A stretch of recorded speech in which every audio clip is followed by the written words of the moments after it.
Baik, Bapak Ibu, kita akan memasuki materi tentang rahasia huruf Ibrani. Seperti yang telah kita pelajari, kita mengerti bersama-sama dalam pertemuan pertama dan pertemuan yang kedua, bahasa Ibrani adalah bahasa yang digunakan untuk menyampaikan pesan Tuhan. Bahasa yang digunakan untuk menulis suatu pesan, suatu ilham, sebuah wahyu daripada Sang Pencipta itu sendiri. Dan bahasa Ibrani telah dipelajari memiliki root atau memiliki induk dari Adamic language itu sendiri atau bahasa Eden. Jadi bahasa Ibrani adalah kumpulan energi. Apa ini? Kumpulan daripada power, ya, karena eh, itu adalah ucapan yang diucapkan oleh Allah sendiri. Bukan berarti kita sedang menyembah suatu huruf, tidak, tidak kita sedang apa ya, mencari energi di dalam huruf, tidak, tetapi ada makna, ada sesuatu yang itu mengungkapkan jati diri ilahi. Dan di dalam keilahian itu sendiri, kita akan berjumpa dengan ilahi dalam setiap huruf-huruf Ibrani. Dan di dalam setiap huruf-huruf Ibrani, ada sesuatu yang powerful di situ. Bapak Ibu, kita akan hari ini memasuki huruf yang pertama. Huruf pertama dalam Ibrani adalah Alef. Alef adalah sebuah huruf yang menjadi awal dari 22 huruf alfabet Ibrani. Kita akan membahas dalam 3 kelompok, yaitu yang pertama bentuk huruf itu. Kita akan lihat bentuk huruf alef seperti apa, pesannya apa yang kita bisa dapat, filosofinya bagaimana. Setelah kita melihat bentuk, kita juga akan melihat nama daripada huruf itu sendiri. Huruf itu memiliki nama. Apa nama daripada alef? Ya alef itu sendiri namanya gitu loh. Nah, lalu di dalam nama alef itu sendiri, what the meaning? Lalu apa pesannya? Apa filosofinya? Bagaimana memain-mainkannya? Bagaimana dasar-dasarnya? Kemudian kita akan melihat tentang nilai daripada huruf itu sendiri. Baik Bapak Ibu, kita akan melihat bentuk daripada alef. Huruf Ibrani itu telah memasuki berbagai masa dan dari masa ke masa mengalami perubahan pengaruh bentuk atau metamorfosis dari bentuk dasarnya yaitu piktograf. Telah kita pelajari kemarin bahwa huruf Ibrani awalnya merupakan huruf-huruf gambar-gambar atau lambang-lambang. Bentuk daripada huruf alef awalnya adalah kepala kerbau. Kenapa kepala kerbau? Kerbau adalah hewan yang menjadi penolong bagi masyarakat Semitik kuno atau masyarakat Israel dalam memberikan makanan. Ketika kita mempelajari tentang perkembangan kebudayaan, kebudayaan itu berkembang karena memiliki sumber alam yang dapat menyokong makanan bagi suatu komunitas. Baik komunitas secara keluarga dan komunitas keluarga menjadi besar dalam komunitas suku. Komunitas suku-suku menjadi besar berdagang antara suku satu dengan suku yang lain, bergabung membentuk komunitas kerajaan. Itulah yang terjadi. Mengapa hewan lembu ini menjadi seperti yang terutama karena hewan lembu memberikan makanan bagi komunitas tersebut. Bentuk daripada awal piktograf Alef adalah kepala kerbau. Kemudian dalam zaman Paleo atau pengaruh dari bangsa Kanaan, dia berubah ya. Tulisannya satu ini dulu, kemudian dia jadi caranya menulis adalah ini dulu, baru begini Bapak Ibu.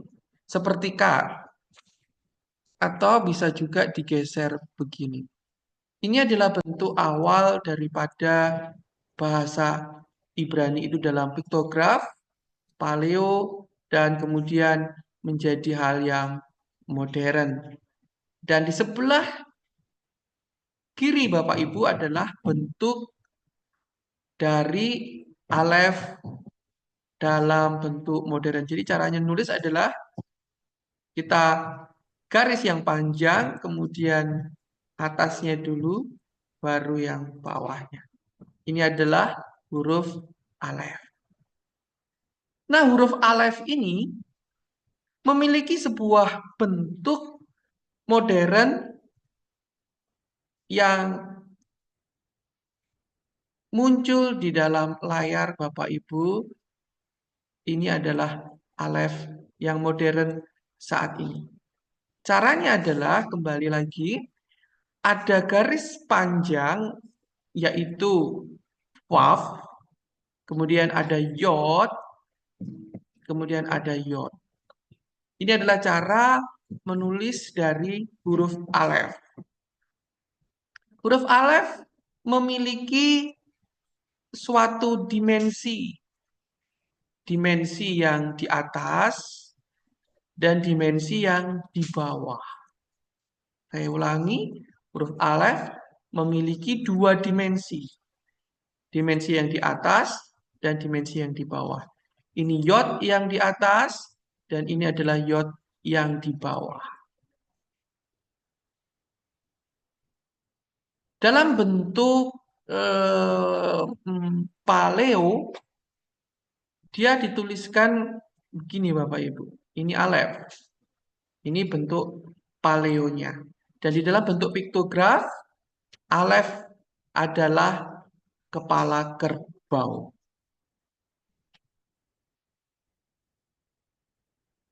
Begini ya. Ini adalah alef. Saya ulangi sekali lagi supaya Bapak Ibu dapat belajar bagaimana cara menulis alef. Dalam piktograf, dalam paleo,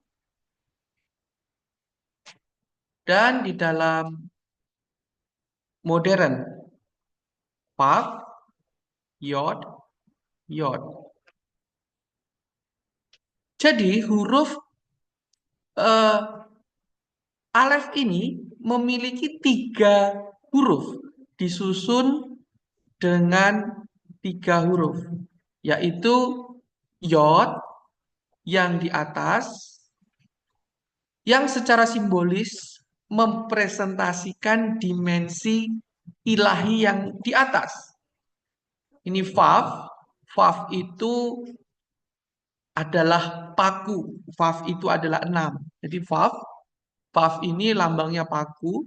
Dan ini Yod itu lambangnya penyembahan. Ini mempunyai dimensi yang ke atas. Yod yang di atas ini mempresentasikan Tuhan yang ke atas. Tuhan yang orang yang memiliki orientasi penyembahan menuju ke atas. Tuhan yang ada di atas. Kemudian yod yang di bawah melambangkan orang-orang yang memiliki dimensi material, memiliki dimensi keduniawian. Orang yang menyembahnya arahnya ke bawah.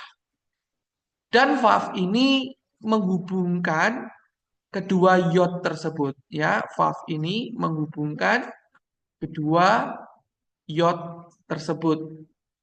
Yang menghubungkan bagaimana hubungan antara Tuhan dan manusia itu dihubungkan dengan paku. Saya ulangi sekali lagi, supaya Bapak Ibu mengerti filosofi daripada huruf alef. Huruf alef itu terdiri dari dua yod, yang satu yod yang orientasinya ada di dimensi yang di atas, dan kemudian dimensi yang di bawah. Dan dia dihubungkan oleh dihubungkan oleh vav.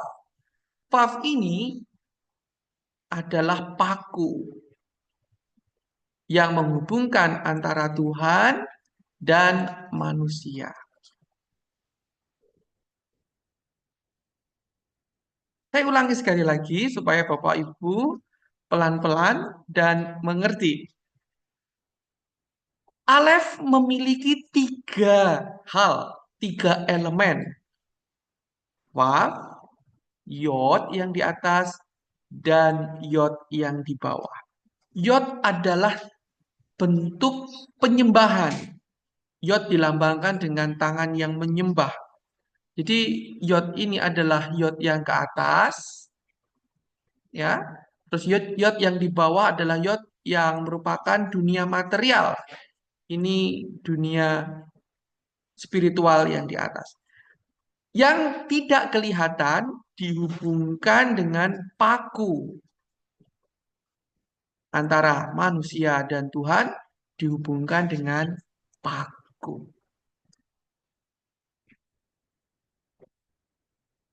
Jadi Aleph berbicara mengenai keseimbangan antara dunia spiritual dan dunia material.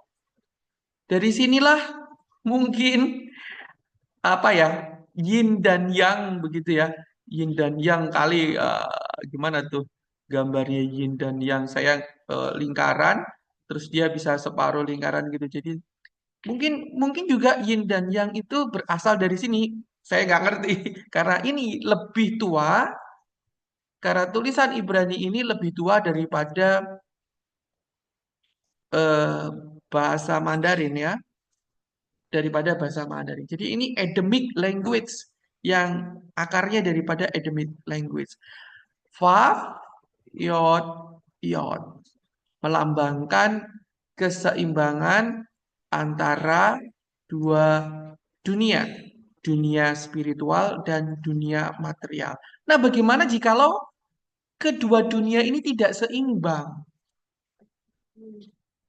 Banyak kepada Tuhan. Wah, ini berarti tinggi ya, sedikit. Nah, ini jadinya jompleng gitu loh. Atau banyak yang di bawah, yang di bawahnya banyak, di atasnya sedikit. Jadinya juga jompleng juga. Jadi ini berbicara tentang keseimbangan antara yod yang di atas dan yod yang di bawah. Ini adalah alef. Nah, huruf alef itu berbicara di dalam Alkitab ini mengenai sesuatu yang paradoks. Bentuk daripada huruf alef mengandung maksud sesuatu yang paradoks.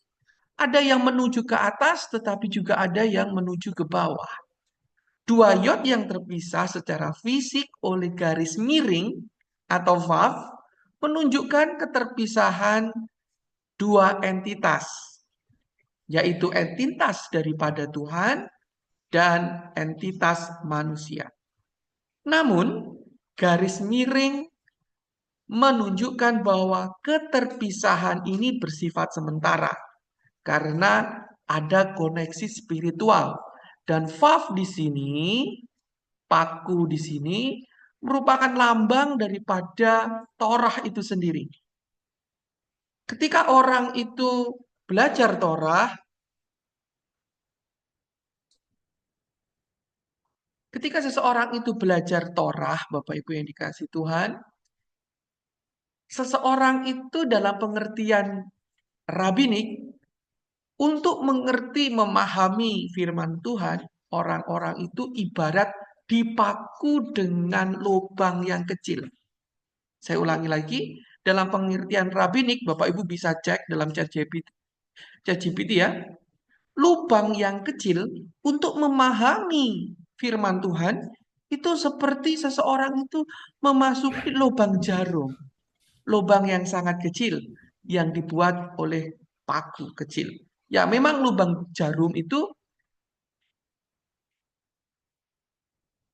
difilosofikan macam-macam. Ada lubang jarum memasuki kota, ada lubang jarum memasuki bait suci yang ada di belakang temple Holy Holy Land itu, Bapak Ibu, dalam kemah suci itu di belakang itu ternyata ada lubang kecil untuk menerobos imam masuk. Jadi untuk mengerti firman Tuhan itu Bapak Ibu ibarat memaku gitu. Ibarat seperti paku.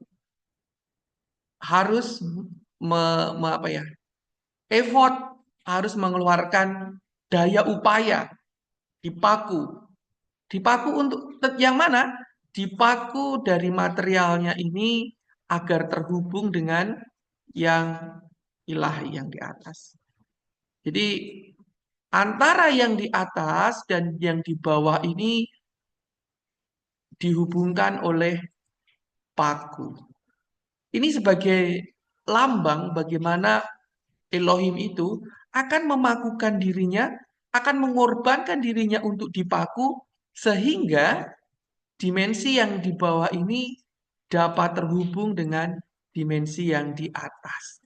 Rupanya dalam huruf Alef sudah ada beberapa, sudah ada nubuatan-nubuatan, sudah ada tanda-tanda bagaimana Tuhan akan memakukan dirinya agar dimensi yang di bawah terhubung dengan dimensi yang di atas. Jadi paradoks dalam struktur Alkitab itu terjadi. Di dalam Matius pasal yang ke-11 ayat yang ke-29. Di situ dikatakan, pikulah kuk yang kupasang dan berjalan, belajarlah padaku. Karena aku lemah lembut dan rendah hati dan jiwamu akan mendapatkan ketenangan. Nah, Alef ini dilambangkan dengan kerbau. Dalam membajak sawah, dalam membajak pertanian, kerbau itu harus berpasangan sehingga dapat menekan lebih kuat lagi. Biasanya dalam mendidik kerbau yang muda itu harus dipasangkan dengan kerbau yang tua yang lebih berpengalaman.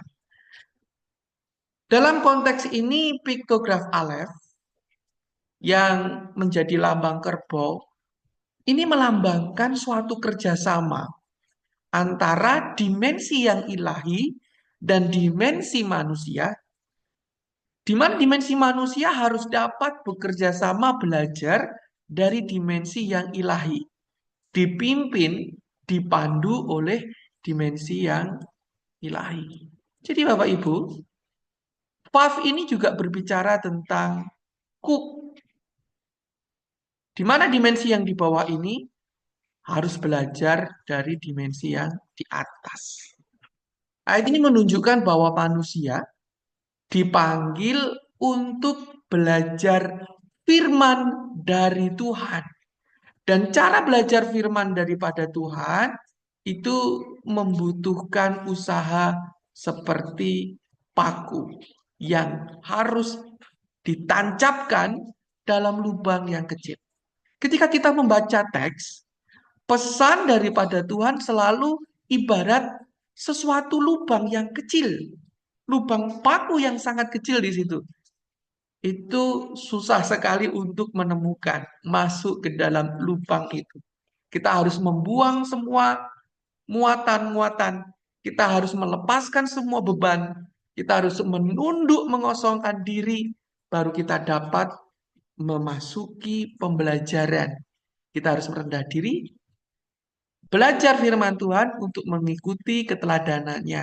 Dan dia akan membimbing kita dengan lemah lembut. Dan Dia yang membimbing kita adalah Allah sendiri yang mau membimbing dalam kerendah hatian yang dimiliki oleh Elohim itu sendiri.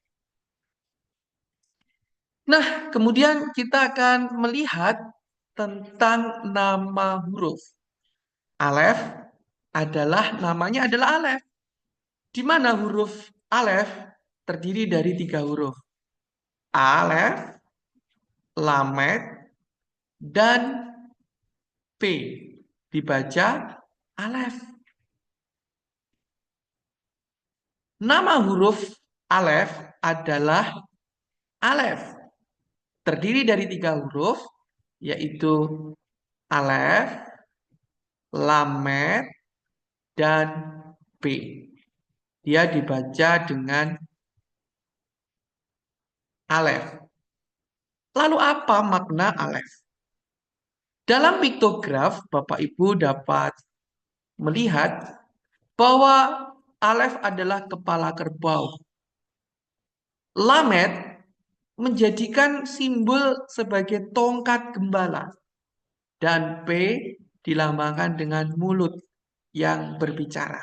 Nah, jikalau ini dibaca dalam bentuk piktograf, kalau bentuk tulisan dia membacanya dari kanan ke kiri. Tetapi kalau sudah piktograf dia bacanya lebih mendalam dan lebih bermakna dari kiri ke kanan. Apa itu alef dalam piktograf? Adalah sebuah ucapan sesuatu yang keluar dari mulut, yaitu petunjuk. Tongkat itu adalah petunjuk, tongkat itu adalah arahan, dan arahan atau petunjuk hidup itu adalah Torah. Torah siapa? Torah daripada pemimpin yang terutama, yaitu pada dimensi ilahi. Yang memberi kehidupan, yang memberi petunjuk. Jadi dari kata alef, itu adalah sebuah ucapan petunjuk yang daripada Elohim. Itu kita membaca di dalam huruf atau nama huruf alef itu sendiri. Kemudian dalam arti kata alef itu sendiri Bapak Ibu, yang pertama arti kata alef itu adalah 1000. Jadi alef ini ya maknanya adalah 1000. Dalam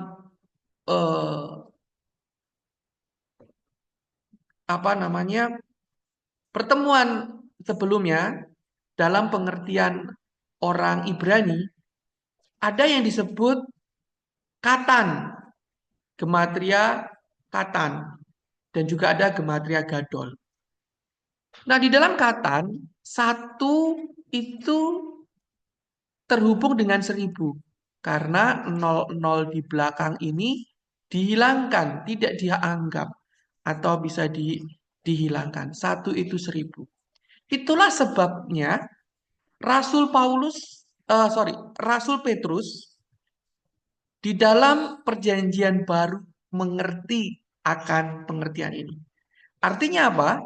1 hari bagi Tuhan itu adalah 1000 hari bagi manusia. Karena alef adalah dimensi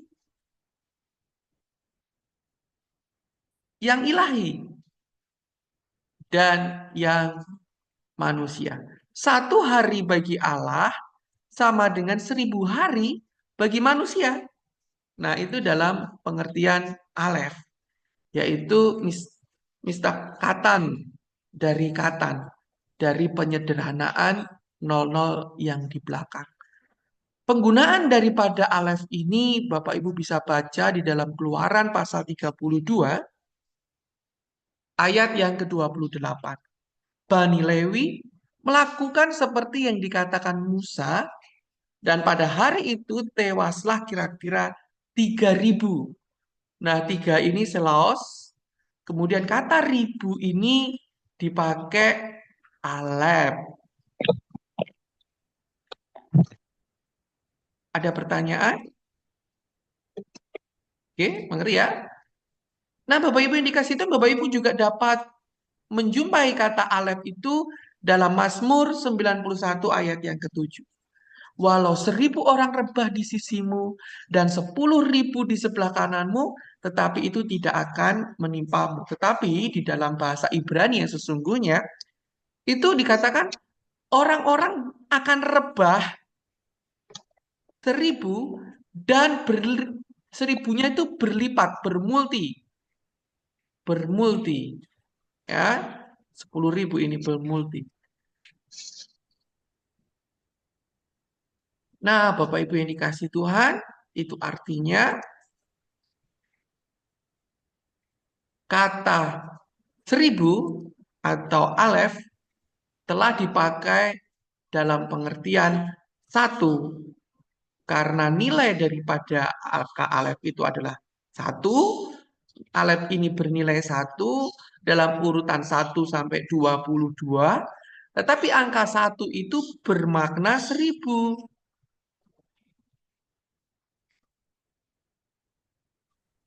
Ya ampun. Ya ampun, apa ya ampun? Ada apa Ibu? Aduh, Alef saya dalam nggak tahu urut. ada kuliah hari ini. Ya Tuhan. Halo? Iya. Jadi Bapak Ibu saya ulangi sekali lagi. Alef itu memiliki angka nilainya 1 dalam urutan 22 huruf Ibrani. Dan Alef memiliki makna 1.000. Sehingga disinilah Rasul Petrus dan orang-orang Ibrani mengerti. 1.000 tahun menurut manusia itu satu hari bagi Tuhan. Yang kedua, kata suku atau kata klaim atau kumpulan-kumpulan orang, gitu ya, kumpulan-kumpulan orang itu juga disebut alef dalam bilangan pasal 31 ayat yang kelima. Demikianlah diserahkan dari kaum-kaum Israel. Nah, kata kaum-kaum Israel ini atau suku-suku Israel ini memakai me'alef. Me'alef ini. Jadi kata me'alef ini ya, itu akar katanya adalah alef, itu berupa suku, klan. Setiap suku Israel. Kata suku itu adalah me'alef. Alef itu sendiri, 1.000 itu sendiri. Jadi suku itu banyak gitu, jumlahnya orangnya banyak. Dari satu orang, dari anak-anak yang keturunan Yakub satu orang, dari Simeon, dari Yudea, dari Lewi, itu menjadi 1.000 dalam makna banyak. Jadi suku-suku itu adalah alef. Suku-suku adalah alef. Nah, kemudian kata alef itu juga berarti membiasakan. Ini ya, membiasakan, mengajar atau menjinakkan. Jadi alef itu juga berarti membiasakan. Memang Bapak Ibu hari ini saya sedang membiasakan Bapak Ibu untuk mengenal bahasa Ibrani. Membiasakan. Ketika Bapak Ibu membiasakan membaca Alkitab dengan lebih dalam lagi, dengan lebih rumit lagi, saudara sedang diajar, saudara sedang dijinakkan. Itulah artinya bagaimana ketika kita mempelajari Alkitab ini seolah-olah kita ini seperti melakukan tugas akhir. Nah, di dalam kita melakukan tugas akhir, rupanya banyak sekali yang saya jumpai mahasiswa yang dengan keras, mampu berjuang, walaupun memiliki keterbatasan. Baik mungkin ada yang terbatas tidak bisa menggunakan laptop, tidak bisa menggunakan perangkat-perangkat multimedia, melakukan dengan usaha yang keras menulis tugas akhirnya. sampai hal itu diselesaikan. Ada juga mahasiswa yang memiliki tingkat stres tinggi karena mungkin direvisi berkali-kali gitu ya. Akhirnya tidak dapat menjinakkan hatinya mungkin dan mungkin mengalami patah semangat. Nah, mari Bapak Ibu, ketika kita membiasakan dan Alef ini berupa dipaku, sesuatu itu susah untuk belajar. Dipaku itu lubangnya kecil sekali dan itu susah untuk dimasuki. Nah, di dalam membiasakan itu bukan berarti itu mudah, tidak. Tetapi bisa karena biasa. Bisa karena biasa. Kata ini muncul dalam konteks pendidikan dan sangat-sangat dekat memiliki hubungan tentang bagaimana pendidikan itu adalah hal yang dibiasakan. Dalam Amsal 22 ayat yang ke-25, walaupun artinya secara negatif, di situ dikatakan supaya jangan engkau membiasakan dirimu kepada tingkah laku mereka dan memasang jerat bagi jiwamu sendiri. Kata membiasakan, tif alef, tif alef, tit, tit alef gitu ya. Tetnya dua, tafnya dua gitu ya. Tafnya berjumlah dua. Ini adalah taf, ini adalah taf. Tit alef, membiasakan, membiasakan. Ini salib-salib, salibnya dua hal yang atau silang-silangnya dua gitu ya. Salib dua, salib satu aja sudah sakit. Ini salibnya dua gitu loh Bapak Ibu. Ini ya ini membiasakan itu memiliki salib dua. Dan itu dari satu terbiasa menjadi 1.000. Dari satu menjadi banyak. Mari hari ini kita membiasakan diri, nggak usah dulu bisa membaca, tetapi membiasakan untuk menulis, mengetahui bagaimana huruf Ibrani itu sendiri dalam kata alef terbentuk, ditulis, dan bagaimana digunakan. Kemudian huruf pertama dari alfabet itu adalah alef yang memiliki pesan tentang awal. Yang pertama, nomor satu itu pasti yang awal, yang sulung. Dan yang satu adalah Esa, anaknya satu misalkan gitu ya. Seperti anak saya, satu doang. Dan Tuhan kita satu. Dan Tuhan yang satu itu adalah Tuhan yang esa. Nah, bagaimana kaitan dalam Alkitab tentang hal itu? Kita dapat melihat apa yang dikatakan oleh Yesus. Bila dua atau tiga orang berkumpul dalam namaku, di situ aku ada di tengah-tengah mereka. Nah, kata tiga ini terhubung dengan tiga elemen daripada huruf alef tersebut. Di mana elemen daripada huruf alef tersebut adalah vav, yod, dan yod. Dua adalah elemen yang di bawah dan elemen yang di atas. Jadi ketika dua orang, tiga orang berkumpul, apa yang terjadi? Dua orang sedang mendiskusikan firman. Dua orang sedang mempelajari firman. Dua orang sedang saling mendoakan, saling mempraktekkan firman dan firman ada di situ. Dan itu adalah yang utama dalam kehidupan kita. Dan itu adalah keberpusatan. Keberpusatan kita harus kepada Alef, kepada Allah. Dan kata berpusat kepada Allah itu adalah ahava. Dan dimulai dengan huruf Alef juga. Ini kalau yang ngerti bahasa Ibrani pasti wow gitu ya. Tapi yang masih belajar, nggak apa-apa. Pelan-pelan Bapak Ibu yang dikasih Tuhan. Ini dimensi-dimensi ini sangat-sangat tersimpan dalam alfabet Ibrani. Dan Yesus pun juga mengajarkan hal itu. Sebab di mana dua atau tiga orang berkumpul dalam namaku, aku di situ, di tengah-tengah mereka. Di tengah loh ya. Keren ya Bapak Ibu. Alef ini ya. Jadi dia di tengah, ini yod, ini yod. Jadi Tuhan ini juga lambang daripada filosofi pengajaran daripada Alkitab kita. Kuasa itu benar-benar dapat kita maknai dalam huruf-huruf alfabet Ibrani. Dalam Zakaria 12 ayat yang ke-10. Dan mereka akan memandang. Nah, ini lagi kata memandang. Memandang dia yang telah mereka tikam. Nah, saya mau tanya Bapak Ibu, apakah orang dapat memandang Allah?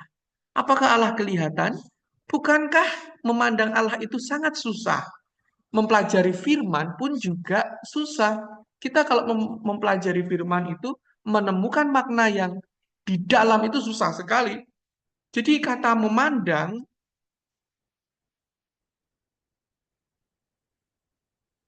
di sini bukan hanya melihat secara fisik, tetapi menyadari tentang realitas ilahi yang tersembunyi. Sama seperti bagaimana huruf alef itu diucapkan dan bagaimana sebenarnya huruf alef itu ucapannya itu bisa hilang gitu doang ya, gitu. Ya tipis gitu. Tapi juga juga bisa alef gitu ya. Tapi dia soft, pengucapannya itu bukan pengucapan yang strong.